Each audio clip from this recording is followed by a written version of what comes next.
Good evening, everybody. Welcome to the Iarmhi TV Club podcast, episode number 17, the last one of the year, where we're looking back tonight on the two junior football finals played this weekend, Junior 1 and Junior 2, both competitions sponsored by our hosts here tonight, Clark's Bar and Patrick Street in Mullingar. And we'll also look back on the minor hurling final that was played yesterday in St. Lomans. Tonight, joining me on my left is Damien Maher, and on my right, Brendan Shaw and Pat O'Brien. Lads, you're all very welcome tonight. Thank you. This is our last episode, lads, looking back on the club thing. But big thing tonight is we are going to announce two of our teams of the year. I think we announced last week we will be having a hurling and football team of the year, but we have digressed from that now to tell you all that there's going to be an intermediate hurling team of the year, a senior B hurling team of the year, and a senior hurling team of the year. And in football, we'll have a junior, intermediate, and senior football team of the year.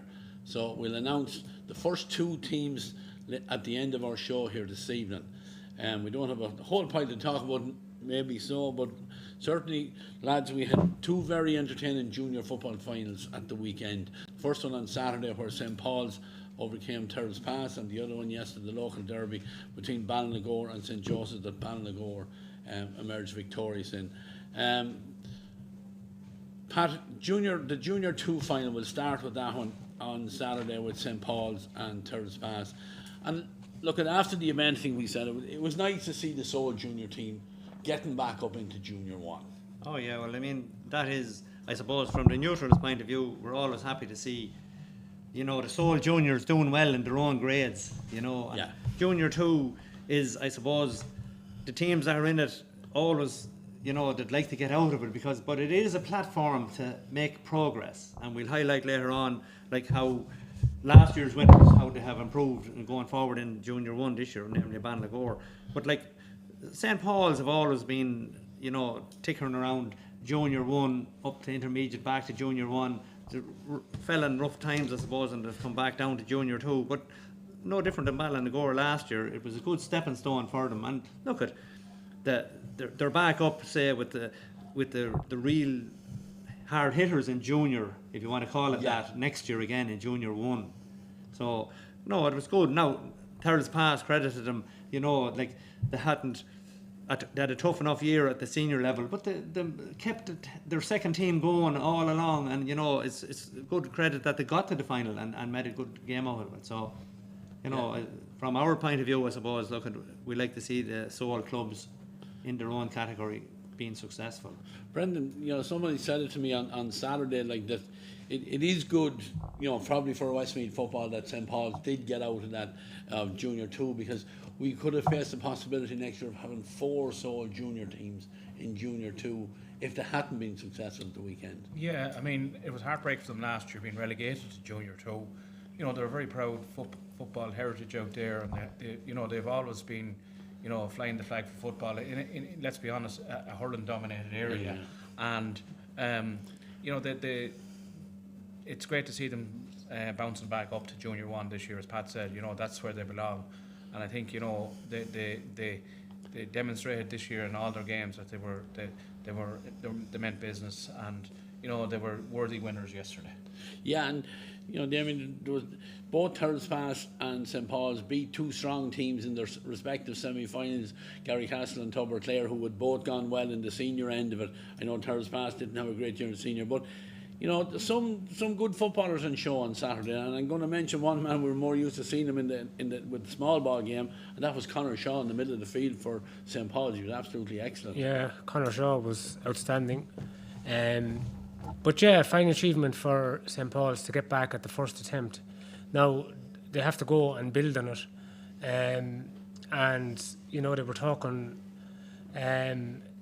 they were talking about bringing in a new young blood when I met them ahead of the final, and that's what they're going to need. They're going to need young guys coming in supporting the likes of Philip Gilson and the experienced members of the team.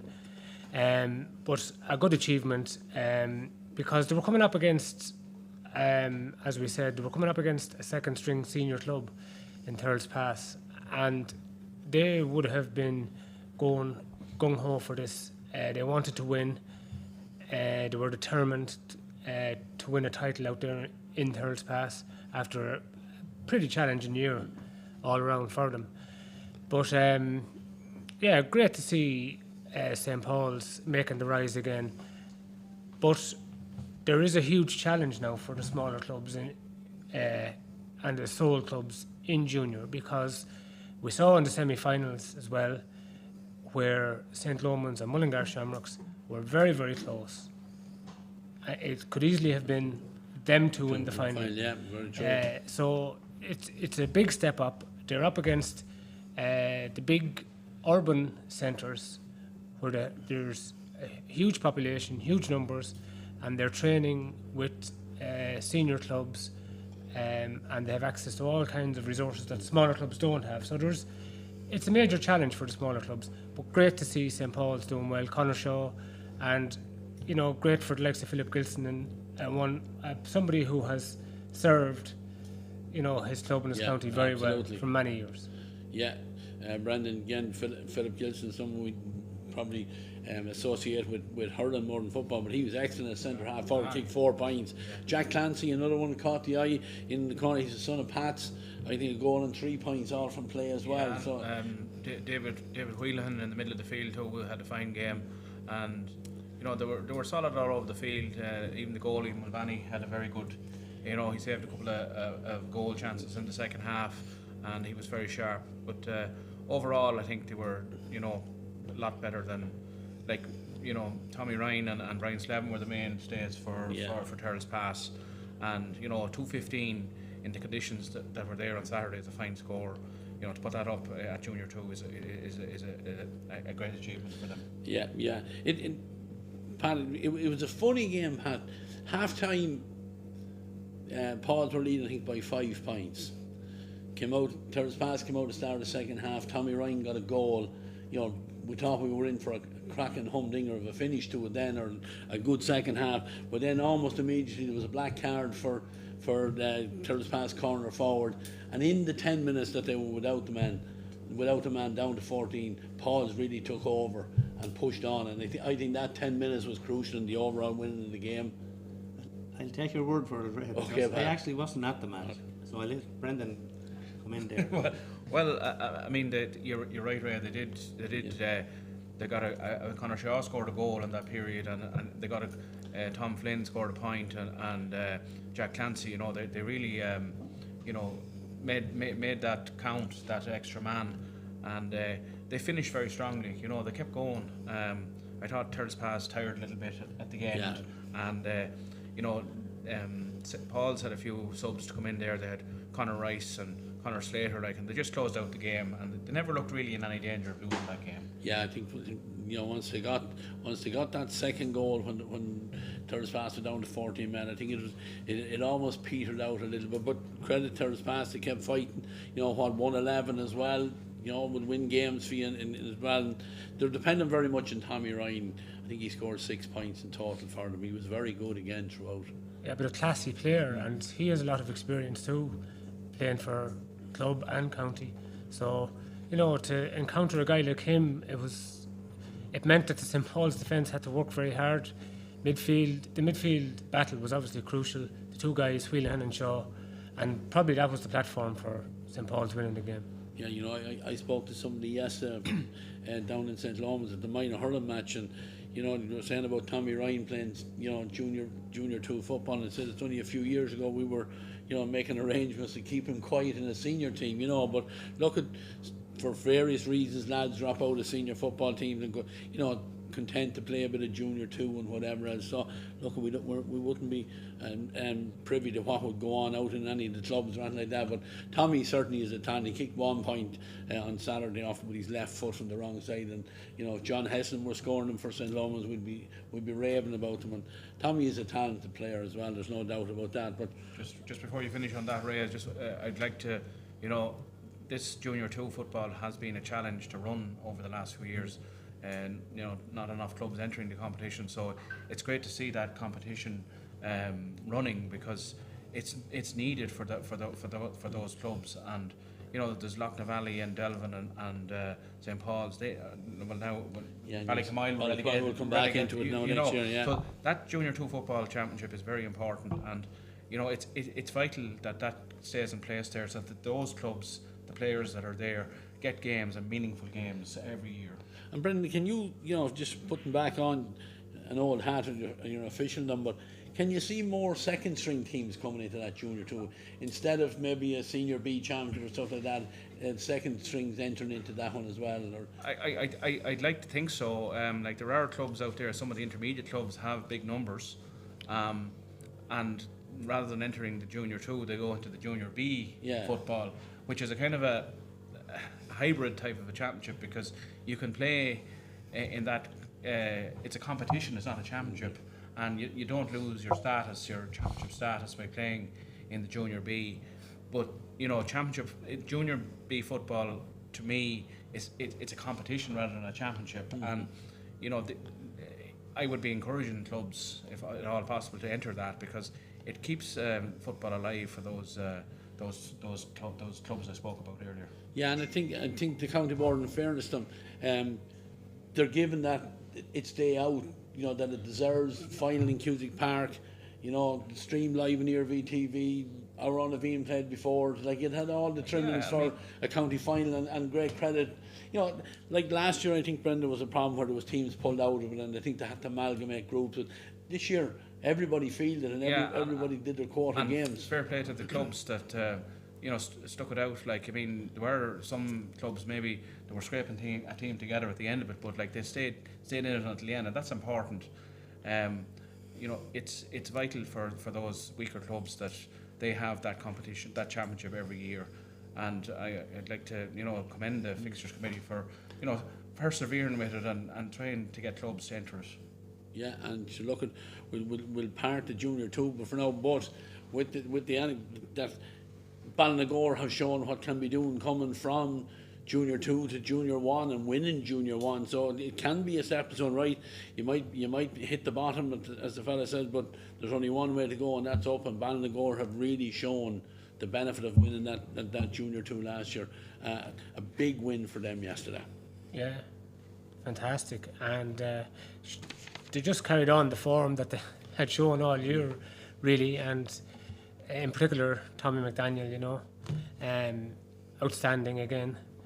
St. Joseph's, a case of, you know, so near and yet so far for them again, sadly. 2 years running now in the final. But look, it was always going to be, I felt it was always going to be a tough ask because of the McDaniel factor. He was the marquee man, and he was just having a dream year. I saw him playing some of the earlier rounds, and the score taking, he obviously works really, really hard on his kicking game. He's a very focused individual, but he's so accurate and so pacey. And you know, with the 3 up now, the 3v3 rule or whatever, football's a different game. It's not so easy to swarm anymore or to get bodies back, and good players like Tommy McDaniel can flourish, and I think that's what we saw throughout the championship. Fair play to Ballynagore. They worked really hard. They put a system in place. They brought back in Michael Ennis, former Westmeath great, former club great, and they saw something. Brought in young players, and they built a team around Darius Heary midfield, Peter Egan centre back. They just built a nice team, and they had momentum right throughout. Got a bit of luck in the semi-final. If you don't have that, you don't win. You don't win championships. And sometimes, you know, destiny is a funny thing. They got over that bump, got through extra time in the semi-final against St. Loman's Mullingar, when perhaps on another day, you know, they could have bowed out. But in fairness to them, they regrouped after that, and they came out and they produced a big performance. You know, they took it on positively, played with the wind in the first half, 7 points up at half time. Probably should have been more, but they were strong enough to win, and to win with a little bit to spare. Pat, you were in there in Cusick Park yesterday, and you'd be well aware of what's going on out in Ballynagore. You're living out there yourself. But they had the X factor in Tommy McDaniels, but like, there's no team as a one-man team either, and he got great backup yesterday as well. Yeah, well, we did highlight the whole year that Tommy Mack was going to be an X factor, as you called him. Like, he's an exceptional young lad. He's actually 35 years of age, and if you looked out at the pitch, it'd say he's about 25. Yeah. You know, he's Yeah, light, fair. he's slim, he keeps himself immaculate as regards fitness and all that. But, like, you must remember, this time last year, he was playing in the Dublin A Championship with the likes of Kieran Kilkenny and against all the Dublin stalwarts, and he was acquitting himself very, very well. So he was always going to be a huge bonus to Ballynagore when he came back. And in fairness to him, he has done the circuit, I suppose, as regards county football and club football in Dublin, whatever, and he was very honourable when he said he would come back to his native village and see out his latter days in a maroon and white jersey. But the rest of the guys rallied round him. You know, as you say, he wasn't a one-man band, but his scoring ability, they all knew that if they could work the ball in his direction and keep him, as I call the shooter, get the ball to the shooter, they were always going to be on a real good number. The summer weather was ideal for him. My only concern in the last 2 weeks was that if the ground in Cusick was going to slow up so much, that the weather was heavy, that he mightn't just get away quick enough to get them shots off. But the day itself leaned good towards it. It was a very good 3 or 4 hours in the morning that dried out the park and left it in good order, you know. But Ballynagore have a lot of pace in this team. Their elder statesmen are down the centre, you know, the likes of Enda and Peter and Tommy and Brandon. The rest of them are young lads and they have pace, and they showed that. You know, the likes of Robbie Keegan, every ball he got, he was charging forward all the time. Dara Series, an exceptional footballer also. You know, Reynolds, huge, big, strong man. There's a young lad there, he only came out of minor last year, Owen Robinson, and he's a big, dangly gossin, but he's able to catch it, he's able to throw it around, he can mix it, his work rate is terrific. But like Brandon Carey is very, very stylish footballer also, has been around the block, you know. Paddy Ennis, speed as well. So they had that nucleus of understanding that if we chase it, move it, and have Tommy in the right areas, we always had a great chance. But Tommy gave an exhibition yesterday of kicking 2 pointers, 2 from play, and the last one from a free that if Luke had it, we'd still be talking about it. You know, it was over on the wrong side for a right-footed kicker, and he perfectly put it over the bar against the wind. You know, but and I think in hindsight, once that 2-pointer went over, it was kind of game, set and match. Really, St. Joseph's did keep. Yeah, well, I mean, they got a goal at the end, all right, but it didn't really impact on it. You see, in the first half, the wind was always strong, and I suppose if you can get the few of them 2-pointers, it gives you a great boost. Like in old pounds, it was only 3 scores, you know, but the 2-pointers was. But Joseph's came out of the blocks and started the way everybody, including the neutrals, wanted them. Yeah, kicked 2-pointers. Within 3 minutes, less than 3 minutes, they had the score gone from 10-3 down to 10-8. But they only scored 1 more point in the next 27 minutes. And that was their downfall. And they didn't look like scoring anymore in them 27 minutes. Yeah. You know, they kept worrying about Tommy and the rest of them at the back, and they kept working from the defence, but they didn't charge forward enough, and there was no one prepared to have that cut to get the scores. And the game had drifted away from them before Mikey Lynham came in with 15 minutes to go, and he kind of done more forward kicking than anyone had done. So, you know, you can dwell too much on somebody in the opposition and forget about your own game. And I felt, you know, it was unfortunate that Joseph's, you know, they would be a bit better at, you know, getting scored. Like 1-8 wasn't enough out of it, because the goal was, you know, we don't know whether it was in or out, but it was a dead at that stage. It was in injury time. So, like, I mean, at that stage, they were only coming up with 5 points from the whole of second half, and they had got 4 of them, 2-pointers in the first 2 to 3 minutes. So that didn't dwell well, and you won't win finals at that. You know, that's the bottom line. But credit to Ballynagore, they set their stall out. They're very well organised. They're a good youthful team. You know, they're showing, as Damien says, like, you can come from Division 2 or Junior 2, work your way up and be steady enough, and they'll still fancy their, you know, of stabilising in intermediate next year. Like, you know, they have some more good young lads coming up. There's a few. There's a young Robinson lad, and there's a young Ennis lad. There's a few more, young Maloney. There's good young lads coming. So they have, youth, and it's the first time, in fairness to them, they've waited in the wilderness for a lot of youth to come. True, yeah. You know, they had very lean years, and they're back now, and hopefully, you know, if they can roll it on. Like Tommy is not going to be around forever, but at the same time, he's teaching the other young lads about what it's about, and they'll build on all that. Yeah, another player, Damien, I was very impressed with him yesterday. He's a young man that has been involved in Westmeath Panels down the number of years. You know, and he's still only maybe 24, 25. And that was Dara Seary, the number 8 in the middle of the field. Put in a huge shift as well yesterday. Yeah, and a lovely footballer. He's been impressive for them all year in the end.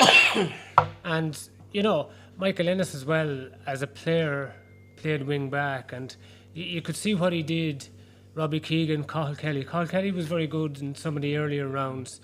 I saw him against Ballinacurry, for example, out in Multifarnham. A cracking match, great match. But he was excellent that day, and as was Robbie.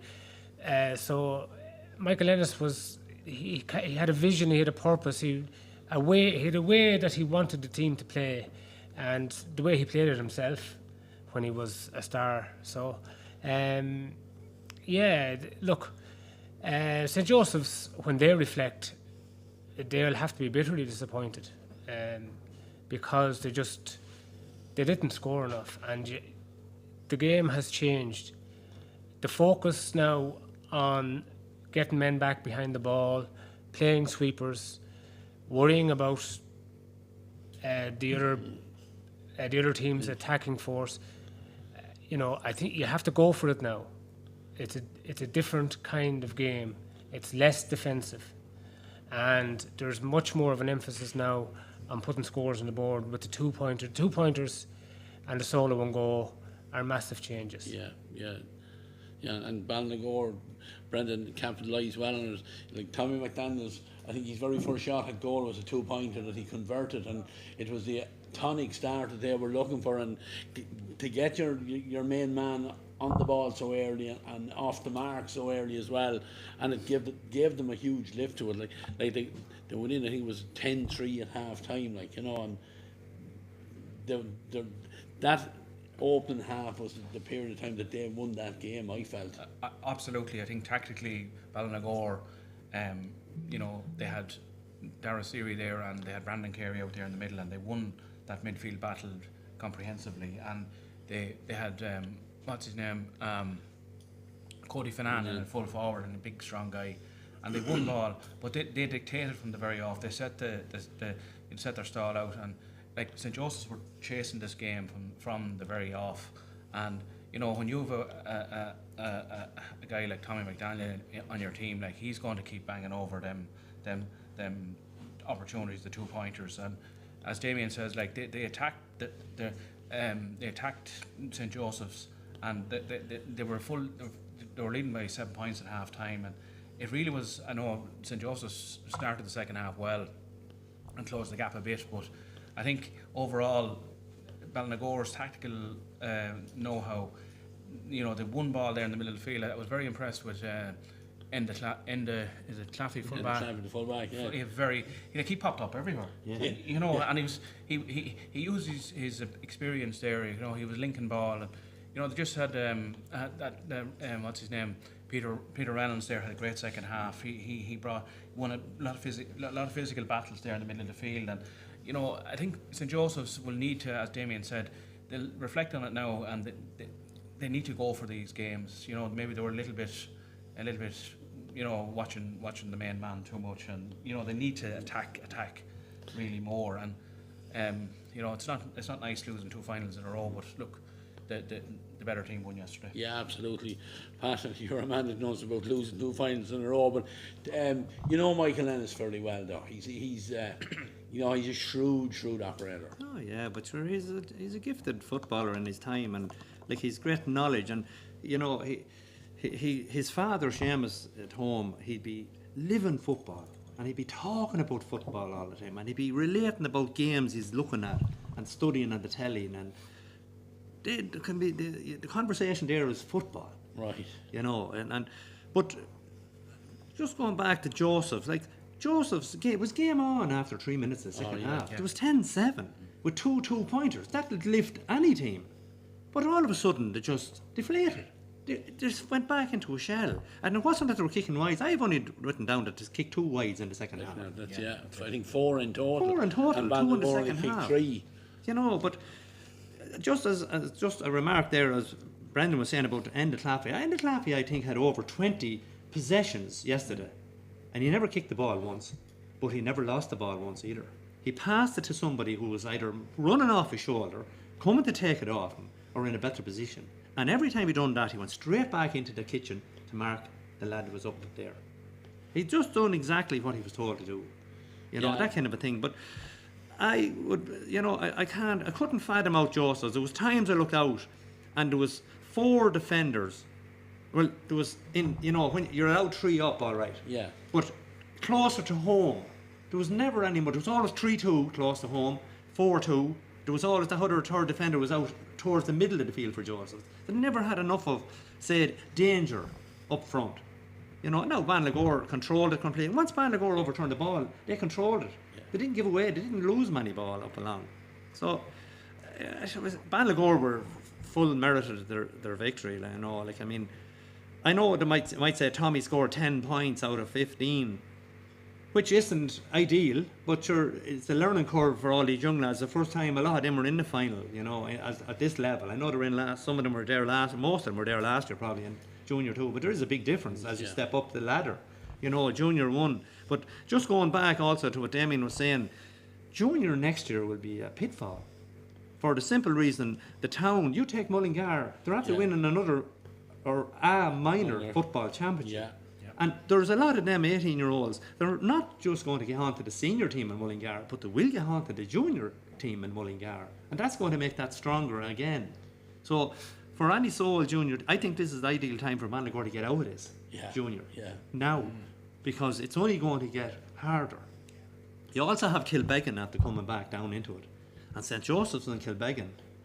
The neutral would be hoping that turns into a final, because it definitely would be like Rangers and Celtic, because they were united. There have been a divorce, and I can tell you there is a divorce, and they will go hell for leather. So hopefully, maybe something like that next year will really keep us. That's going to be a sellout, that junior final next year. It's sold already, Pat. But anyway, it's not easy. But credit to Ballagor, like they done what they had to do. They played it the best they had, and you know they were worthy winners on the day.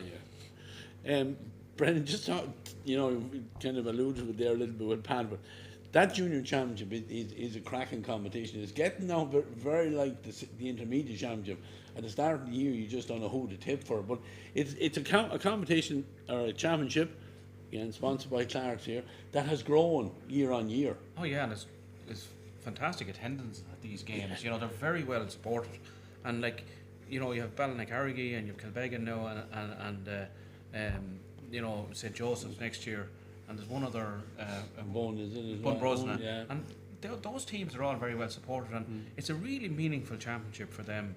And like as we said already, the second string, you know, teams from Mullingar and St. Lomans and Kinnegad and Athlone, like, they're keeping all these Seoul junior clubs honest. Like, it's really, you know, there's going to be great competition there next year. Now, I know people have been talking about a restructure on this junior championship, but it's hard to argue against that structure that's there at the moment, because it does provide great you know, competition, and there has been some real over the not just this year, but over the last few years, absolutely. You know, and I think it's one of it's one of the jewels in the crown in Westmeath football, to be honest.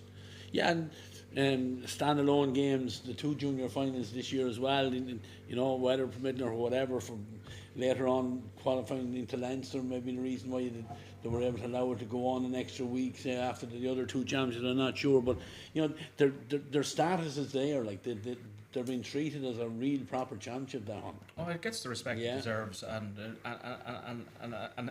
so it should, because these clubs, like, you know, I was talking to a man yesterday in a junior club, I won't name them, but they're doing fantastic development in their club. And, you know, these clubs, they want to, you know, be competitive and put their facilities there, you know, as best they can. And, you know, if they're vibrant, their underage will be vibrant as well, and that's really important. I remember read there I think it was 2 years ago, maybe 3. I haven't been at any any junior football matches, but it was at a Leinster junior football match here in the park where Multy-Farnham played a team called Adamstown from Wexford, and it just so happened Aidan was in charge of them. But I remarked on it was a terrible day, heavy conditions, but the fitness level of the two teams, now this is before the new rules came in, when they retained the ball, I've never seen fitness level at any level of competition that them junior players had that day. Like, every one of them ran themselves ragged, up and down and sideways and backwards and up and down. It was crazy stuff. But their fitness level, like, they train as hard as any senior team that's going for a senior championship. And they're like, you talk about the crowds, but you would name these little places like Banlagore and Streamstown and Bone. There are little communities that are starved of success. They love to get to a final, and they love to bring the banter and the colour and the passion and all that goes with it. And it's great, and they do bring great excitement to games and things like that. So the more that, it's good to see the Soul clubs. It's nice to see the two Soul clubs in the final. That was the first thing. And that's no disrespect whatsoever to the urban towns, because these guys are probably picking from smaller, and there's more, I suppose, hardship in holding lads around in small areas, but however, it's part and parcel of the competition, and it makes it intriguing. Yeah, fair play to Ballinagore. Just go back before we leave the competition. We'll go back and just talk a little bit again about St. Joseph's. Pat said it's hard, when you're trying to make the breakthrough, to lose 2 finals in a row. It'll really test their mettle now. But look, they'll be disappointed for a while, and sure, the new year will come around and they'll be back to the shoulders to the wheel again. They'll be trying to get back and make the step up for them. But there are plenty of young talented players, like Dylan Drake is a young man at full back, and Jake Gannon, very impressive at centre back. So they have a nucleus of a good team. Like a couple of McDonald's there probably didn't play as well as they can either, and that can happen in finals. Yeah, sometimes the occasion, and it is a big occasion. Sometimes the occasion can play on young players, especially the younger players' minds. And it is a young St. Joseph's team. Yeah. That's the one. Absolutely. That's the one big thing in their favour. They still have time, but not a huge amount. They need to drive it on again. Just get over this. Okay, they've lost the final, they've lost the match, but I mean, we saw teams in the past like Castlegagan and Hurling, for example. St. Lomans in football, losing lots of finals, but they dug in, they came back, they regrouped, and that kind of hurt. That can drive you on again to greater things. We've seen that already this year with the Downs winning the senior title, having lost last year. So youth is on their side. They just need to go and produce again next year through the group stages. There's no doubt about it that the likes of St. Lomans, Mullingar, the Downs, and Mullingar Shamrocks, who were very strong at minor level, and that minor A competition, that Division 1 championship, was a cracking championship. So they are going to have players chomping at the bit in this junior championship next year. It's going to be more challenging even, and St. Joseph's will be very determined to get out of it next year. Young players, promising young players. I mean, Jordy McDonnell is as good a forward as you could see, at junior level. But for some reason, just didn't happen. Ross Elif, class footballer. I suppose, look, they did come up against a very, very strong, determined, forward-driven Ballinagore side, and on the day, it just didn't happen, I suppose, for St. Joseph's. Yeah, and look, that can happen in a county final with young lads, and a game takes on a life of its own. And we had spoken about them, that we had a team that were in the Junior 2 final last year and the team that were in the Junior 1 final. But I suppose the fact that Ballinagore got over the line last year probably gave a little bit of a help to them. And Damien said it there, they're a forward-driven club, like, and Michael Ennis is pulling that club forward. I think too, they have a bit of a heritage, Ballinagore. They have won juniors and played at intermediate level in the past, and actually played at senior level. I think you're right in 1 year. And that kind of Michael Ennis played at the top level, and that does help the team. It drives them on. And like I do feel that St Joseph's need to. I think they're operating in Division 4 of the County Football League. They really need to be up in Division 2 or 3 if they're, to be playing them tough physical teams. I think they'd learn a lot from, they'd improve if they were playing those, say intermediate teams in the all county leagues. It won't win you the championship, but it certainly improve your standard when you're playing against the better teams. And I think that should be a target from the next year, building the league and see where it takes them then. Yeah, exactly.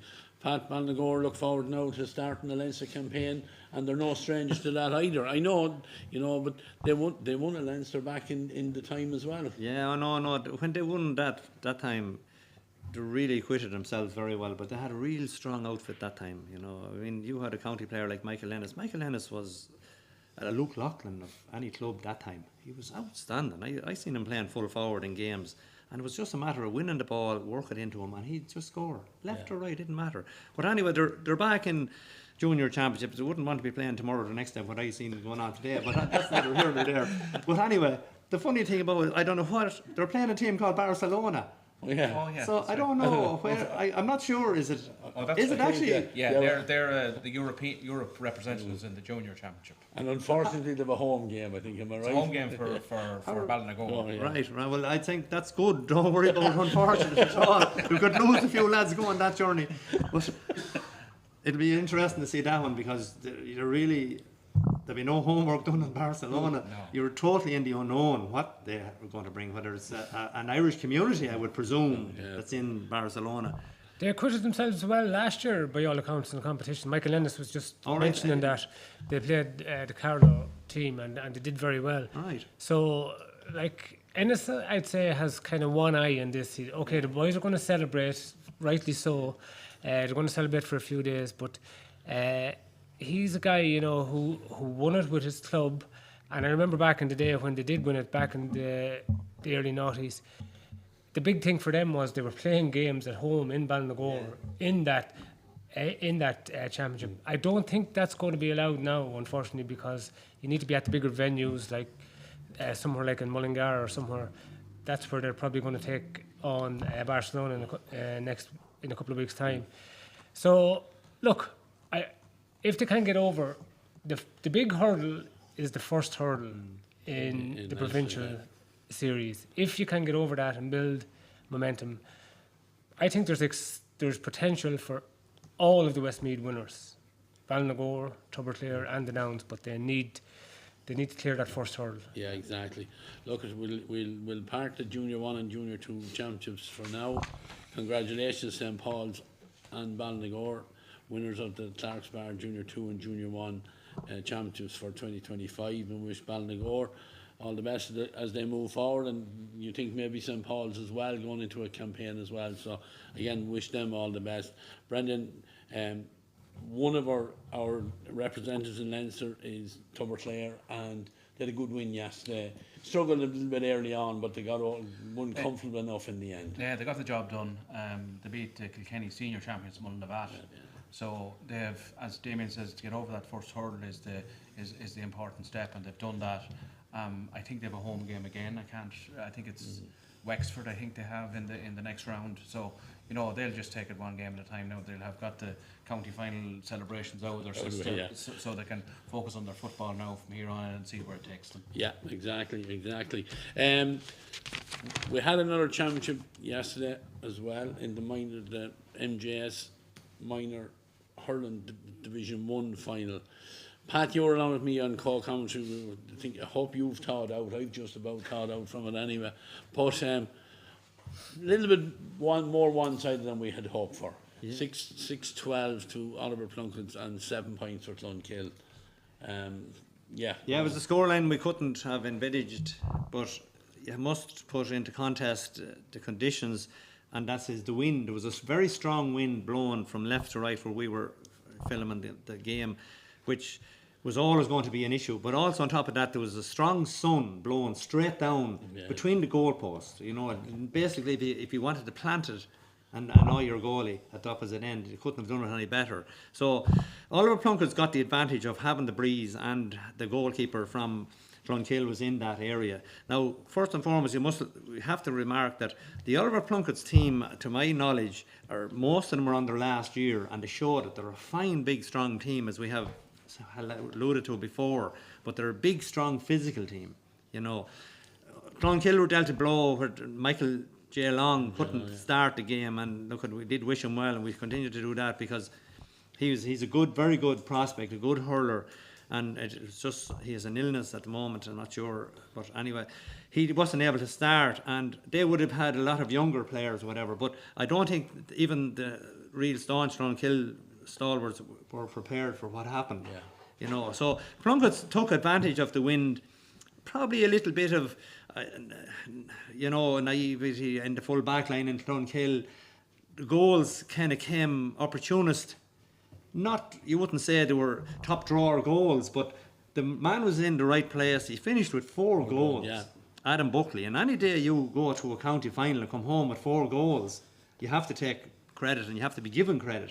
You know, he was always in the right position, but he's a big, strong man. He got a couple of them. He didn't panic. He was able to get in, and he spooned, as I call it, over the head for, I think, the first one. The next one he was able to get in at an angle. He was close to goal for every one of them. You know, you felt sorry for the goalkeeper, who was actually quite good for Clonkill. His puck-outs were exceptional again, the wind. But 4 goals had gone in early in the first half. It meant that there was an awful lot of work to be done for Clonkill. It finished up, a goal went in at the stroke of half-time, which really killed them, I think. Yeah. You know, it stretched it out to 16 points. It was always going to be very, very difficult. Eddie does be here with us. He's very, very clever book as well. The most dangerous man Cian Loughlin is Cian Loughlin on the Clonkill team. And what did he do? He brought one of his better players back to mark him in Will Scahill from the corner forward. And Scahill was in his pocket. He never gave him an inch. He moved. And Scahill is, I said it before, looking at him at the semi-final, he was a very intelligent hurler, I thought. He wasn't the powerhouse of these huge big guys, but he had very good knowledge about positional sense, where to go, when to hold back. But he done the job absolutely. I'd say Eddie was thrilled with what he got out of him. It just meant that there was more freedom then for Ben McNamee from the middle of the field was an exception on the day. Like, he scored 4 points. He was well assisted by Pádraig Casey. Sean Hayes at the centre back was very, very dominant. But it was all, look at, these lads are, some of them are 16, 17, 18. When things start going against you, it's easy to drop the heads and find very, very difficult to come back. You know, so it was a daunting task. The game had been won in the first half, but Plunkett's pushed on. They actually got the first score of the second half, which really, I suppose, was a nail in the coffin for Clonkill, like, you know. And it finished up. Then I suppose a couple of more goals went in at the end, like. But worthy winners. Sounds beds well for Oliver Plunkett's going forward. A Senior B finalist this year, unlucky, got to a semi-final, got to the final, went to extra time in replay. They're going to be looking at a lot of these guys. Physically wise, they'll have no problem and fitting in. Now, some of them will find a huge task, daunting, from minor to go to Senior B or whatever. They may take a little bit of time. But as I said before, there's an awful lot of different avenues in the town other than hurling. And hurling is a game that you can't say, well, I'll come back in 5 months. I just not around. I'm concentrating on something else at the minute. You have to be at all the time, and that's where I worry for a lot of these guys, you know. So hopefully, for the sake of hurling, hurling in Westmeath needs Oliver Plunkett's going well. You know, you need your town coming strong to meet the country boys, and have the nucleus of potentially a decent outfit going forward. Like with last year's under 20, this year's minor. And the Senior B team is competitive at Senior B. Level, yeah. So it beds well. Clonkill will be Clonkill. They'll dust themselves down, they'll start again, and they will be there to be beaten again in every age group at underage. They'll be disappointed the way it got away from them. Possibly if it was a calm day with a full hand, could have been a totally different outcome. Yeah. But you have to deal with what's there. And the breeze is a tricky thing. If you're lucky enough to get it and you want to play with it, you have to make the use of it. I don't know whether they did or they didn't want it, but that's neither here nor there. Plunkett's used it and used it well. Yeah, goals win games. Brendan, Adam Buckley got 4 of them, and that was the big thing. But these two teams met in the, I think I'm right in saying, in the league finals, and there's only, I think, maybe 4 points between them. So that's what we would have been hoping for in the championship as well. But I was actually disappointed. I thought now there'd be a closer game. I know my own club, Iarmhi, had played Clonkill in the semi-final, and we were well beaten, and I was very impressed with Clonkill in the semi-final. But I think, as Pat said, tactically yesterday, like putting Will Scahill on Keane Loughlin was a master stroke, because he followed him. He sacrificed his own game, and he tracked him. Keane is an excellent hurler, and if you give him the space, he'll punish any team. But you know, that freed up Sean Hayes, a centre back, and he had a fine game, you know, and they were giving in that ball. They had a 2-man full forward line, and Adam Buckley made hay there, like, you know, a few balls went in, and look, he made his own look. He you know, they weren't maybe the most spectacular goals, but they all count when they end up in the net. And you know, the game, as Pat said, was, you know, put to bed really before half time with that goal. And you know, the Oliver Plunketts, they stuck at their task. I was impressed really that they kept fighting and they battled for every ball right to the very end. It wasn't, they didn't sit back on their laurels and allow Clonkill to come at them. They kept them at you know, at arm's length, and they just kept working the scoreboard then, and they scored. I think you know they kept the scoreboard working there in the second half, and you know they have some. There's some fine hurlers there, and you know, some of them guys have a very bright future ahead of them. Yeah, Damien, just a word on Clonkill. As Pat said, alluded to it well, they'll go away disappointed. Their management, you know, would have put in a huge amount of work. They were very impressive in their semi-final win, and look at more than what we said about St. Joseph's young lads in finals doesn't always happen. And you know, they had some lovely hurlers like Michael Maloney, carried a lot of ball. You know, Keane Loughlin, we know about. You know, Pádraig Monaghan never really got into his stride either in it, you know. But I think a huge amount of credit to Eddie Casey and the crew on the line, and Oliver Plunkett. A lot of homework done there. Yeah, St. Oliver Plunkett's just got a grip, and you know, they had a bit of luck, I thought, with Buckley's first goal. It was an unusual finish, to say the least, but somehow he got it into the net. But they just built on that. Yeah. And for some reason, Clonkill didn't believe they could win the match. There was a fear in their defence. Every time a high ball went in, they were in trouble. And Buckley's second goal, for me, summed up the match. He came out to the half-forward line, he won it in the air, he turned, and he headed for goal. And his finish, his technique to finish, as Pat described earlier, you know, batting the ball down past the goalie, lovely technique. He was so clinical. But they won the aerial battles, and not only that, one of the smaller guys on the pitch, Ben McNamee, you know, outstanding in the second half. So, he struck over 2 superb points from distance in particular. No, Clonkill just never, they never got into their stride, and they weren't allowed to. Let's be honest, they weren't allowed to, because half back line, midfield for St. Oliver Plunketts were excellent. And the big thing for now, from a Mullingar perspective, and we do need hurling to improve in the town of Mullingar, you know, a town with such a big, strong population. We need the game to be strong there. They have won an under-20 last year, and they've backed it up this year with a minor. So that's progress. These guys in the next 5 years are going to be feeding in to the adult team. The big target has to be to get out of Senior B in the next couple of years. They have the players to do that, and I think they have people like Eddie Casey now coming back in, getting involved. They have a nice coaching structure right through the club, and you could see it there yesterday. You could see what it meant to St. Oliver Plunketts. They were well supported, and they were just hungry. They were hungry for their success on the day. And you know, Eddie Casey spoke afterwards about the tradition and their history, and he remembered people like Ben Kelly and, you know, people like Maurice Wallace. That's a nice touch as well. So you can see that they're going places, they're determined, and that's just the way they played yesterday. They were focused, they were determined, and I suppose, yeah, blotting. Will Scahill probably, Buckley will get all the credit for the goals, and McNamee will get the credit for his midfield performance and pucking over those scores. Scahill kind of did, the unselfish work, if you like, following Loughlin, keeping him as quiet as possible, even though Loughlin did look a class act. He struck over 1 point in the first half that was as good a score as we saw on the day.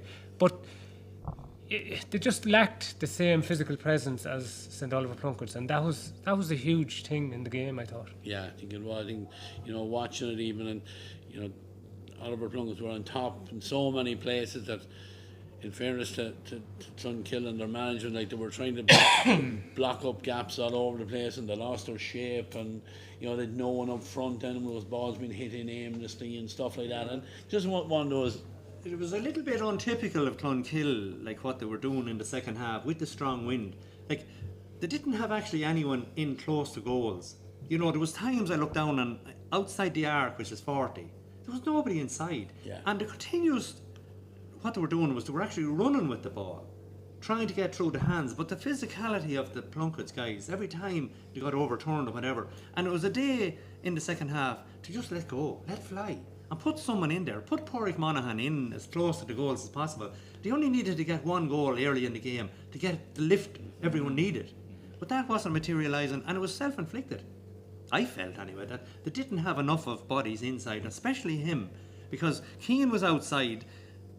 He didn't need Pádraig on top of him as such, He'd still win some ball, and if he knew that he was inside, well, it was a matter of just letting it in. But numerous times they'll look back on that tape and they'll say, well, we carried it too much into the tackle. And some of these guys are massive, like, huge big men. And every time you run into a big man, you get a hit. You feel it adds up, and it slows you down the next time. But look if anyone can learn, Clonkill will learn. Yeah. So for the game, I suppose, from a neutral point of view, and for the game of hurling, it's good that Plunkett's have won. But there was, if you look at the underage this year, like, in my time, say back, it used to be always, the competitions were always won by Castletown, Clonkill and Maher. There was a great spread of winners this year, right, all across the board. Starting, say, at the minor there, you have Plunkett's. Under 16 was na Piercy. Under 14, Clonkill won it. They're very, very strong there.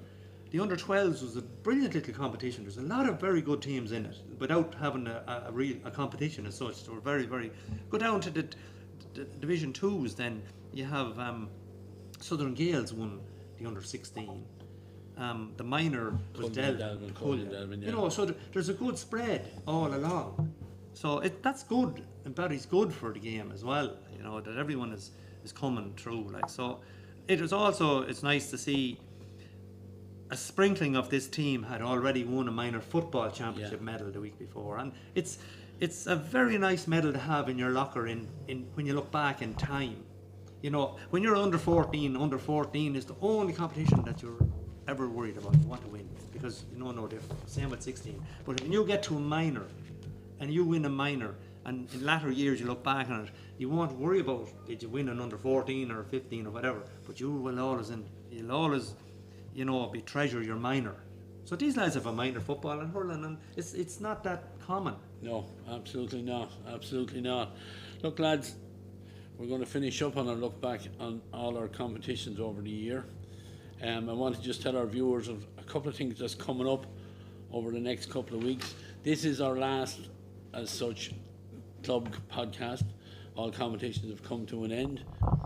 But coming up over the next 3 Mondays, on next Monday, the 10th of November, we'll be here with members of the Westmeath minor football team that won the Leinster in 2000. So we'll have some of the members in here. We'll be reminiscing and getting some stories from those lads and their time. It's now 25 years ago. So, if you get a look at some of the old photographs, there's a lot of changes in 25 years.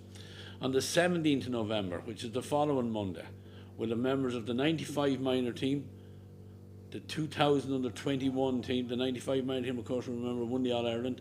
The 2000 under 21 team won the Leinster, and then some of them from the 2004 senior Leinster winning team. So that's on the 17th of November. We look forward to that as well. On the 24th of November, again the Monday, we have a special edition event here where looking at health and well-being of our players and in life in general. And our special guest on the night, we will have more than one, but our special guest to come in and talk to us and tell us about his experience is no other than Luke Loughlin. So that's one definitely for your calendars, lads. 24th of November. We might be delving into things a little bit more serious than football matches and hurling matches, but Luke will be here to talk to us, and I'm really, really looking forward to that one. Now, on Monday, the 1st of December, on that night, we will have a presentation here in Clark's Bar for all the winners of our teams of the year. Now, as I said at the beginning, we're picking teams. We have picked teams from hurling, from the intermediate, from the senior B and the senior A championship, from football, the junior football, the intermediate football and the senior football. So we have picked these teams. These teams were picked by the various members of the communications committee, lads that have been on the podcast, people that have been at matches, doing commentary, doing co-com, stuff like that. They've all put their heads together, and we have the teams picked for that. So it's a nice little reward for players. But I will add to it that, as with every team, it's all about opinions. And these are our teams. They're our opinions. And hopefully we'll get people talking. Everyone, no more than have an all-star team picked, or when there's a team of the year picked by RTE after the hurling or football, some people will agree with them, some people won't agree with them. But it's our opinions, this one, and it's our team that we're picking. And we're going to start tonight with the junior football team and the intermediate hurling team. And I'll start with the intermediate hurling team. And the team that we picked is as follows, and congratulations to all the winners. The goalkeeper we picked was Iarmhi from Hurling. The full back line, Cian McCarthy from Southern Gales, Conal Dunn from St. Bridget's, and Cian Geary from Southern Gales. The half back line, Dara Smith from Hurling, Joe Hyland from St. Bridget's, and Chris Daly from St. Bridget's. Our midfielders on the team of the year, two St. Bridget's men, Conor Slavin and Niall Cully. In the half forward line, Sean Leach from Hurling, Finbar Coyne from St. Bridget's, and Donny Mullen from Raharney. And the inside line, Conor Leach from Hurling, Neil Kirby, Castletown Gagan, and completing the team, Mikey Mullen from St. Bridget's. So it's congratulations to all those guys. They're the people, they're the players that us in the communications committee have decided are worthy of being on our team of the year. It's the first time we've done this on the Iarmhi TV podcast. So there will be a presentation night on Monday the 1st, honouring all those players. So there'll be a presentation made to every one of those players. Our junior football team, this is what we picked. Our goalkeeper for this team from St. Joseph's, Alan Farrell. In the full back line, Ronan Scally from Buns, cornerback, Enda Claffey from Ballynagore, the full back, and Ethan Brown from St. Lomans, the left cornerback. A half back line, Andy Conway from St. Joseph's, Peter Deegan from Ballynagore, and Robbie Keegan from Ballynagore. Middle of the field, Dara Seary, Ballynagore, and Conor Byrne from Ballycarrigy. Half forward line, Ben McDonald from St. Joseph's, Thomas McDaniels from Ballynagore, and Gavin Pearce from Mullingar Shamrocks. And the inside forward line, Jordy McDonald, St. Joseph's, Brandon Carey from Ballynagore, and completing the junior football team, Andy Scally from St. Joseph's. So again, congratulations to all those guys. We'll hope to see you all in here on the Monday night, the 1st of December, for a presentation night. We will be in touch with you all about times and everything else to get everyone in here for that night. And it's again just a get together, the end of the year, and it's a nice award for your endeavours. As the lad said, the juniors and the intermediate teams in hurling and football would have done the same training as the senior clubs. So congratulations to all those guys. Well done, and it's just a small reward to you going forward. I think that's our business done for tonight, lads. I'm sure those teams will get everyone talking, and I'm sure there'll be plenty of lads out there that'll pick different teams, whatever, they'll have different opinions on lads, but this is the one that we're picking anyway. don't think we've anything else to cover. I want to thank our guests, as always, Damien, Brendan and Pat O'Brien. Between commentating and co-commentating, Brendan's joined us this year on the podcast as well. Damien, as always, very knowledgeable and goes to an awful lot of games. So thank you very much. As we thank all our guests that have been on both Iarmhi TV and on the Iarmhi TV podcast on the Monday nights. I'm not going to, because I'll surely forget somebody, but we thank everyone that have been here, part of the football or part of the hurling. Thanks very much, lads. Without you and without your opinions, we wouldn't get anyone talking. It's been unbelievable the amount of people that have come back to us and said they enjoy the podcast. We're delighted you do. We're delighted we're filling in a void there for people either driving in the car or sitting watching us live on the night. Just delighted. And the amount of people then that have used different things that have been said on this as motivation in the dressing room. Brilliant, lads. All we're interested in is getting people talking and getting people to games and watching our games in Westmeath. That's all we're about. I want to thank Tom Brown for his work as always on production. The cameras and the pictures are brought to you live tonight by Ger Gavin and his crew. Ger Gavin Videos, thank him as well, and for all the games and all the podcasts throughout the whole year. We look forward to, as I said, we're not finished. We are finished looking at the clubs, remember, but we have some exciting stuff coming up in the next couple of weeks. As I said, between the minor winning teams of 1995, under 20 team of under 21 team of 2000, and the senior team of 2004, and then that special night on the 24th of November, where the health and well-being is what we're calling it, with our special guest on the night, Luke Laughlin. So, lads, we're going to finish up here from Clarksville. I want to thank Kieran and Carrie again, not only for the sponsorship of the junior champions, but also looking after us so well here. And we'll hopefully reward them with a good crowd in here on the Monday night, the 1st of December. So for tonight, lads, it's all over. The championships are all over. We know our county champions for 2025, and roll on 26.